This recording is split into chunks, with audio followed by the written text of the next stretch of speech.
అయితే విషయం ఏంటంటే ఎంత చెట్టుకి అంతే కావాలంట. ఏం చేస్తాం, మనం పెట్టే వీడియోస్ కూడా అలాగే ఉన్నాయి. వీడియోస్ క్లారిటీ లేదు, వాయిస్లో భయం పోదు, కంటెంట్ కరెక్ట్గా లేదు. ఇది నా వీడియోస్ చూసి నాకు చెప్పేది చాలామంది.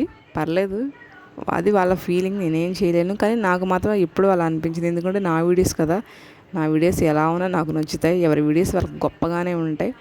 సో నా వీడియోస్ చాలా బాగుంటాయి, చాలా చాలా బాగుంటాయి. అది నా ఫీలింగ్. సో వాళ్ళు చెప్పినట్టే నా వీడియోస్లో కొన్ని వ్యూస్, 10 లైక్స్, నో కామెంట్స్ అన్నమాట. సర్లే కానివ్వండి, ఇంకేం చేస్తాం, గట్టిగా ట్రై చేద్దాం, ఏదో ఒకరోజు సక్సెస్ వస్తుందని హోప్తో. అయితే ఈ వీడియో విషయానికి వస్తే ఏంటంటే, నా కూతురు చికెన్ కర్రీ అడిగింది ఈరోజు. తన కోసమే చికెన్ కర్రీ చేశాను.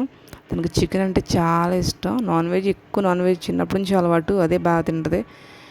తర్వాత దాని కాంబినేషన్ పప్పు కూడా చేశాను.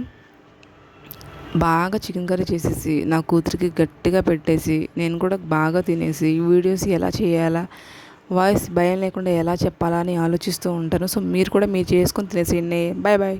నెక్స్ట్ వీడియో మళ్ళీ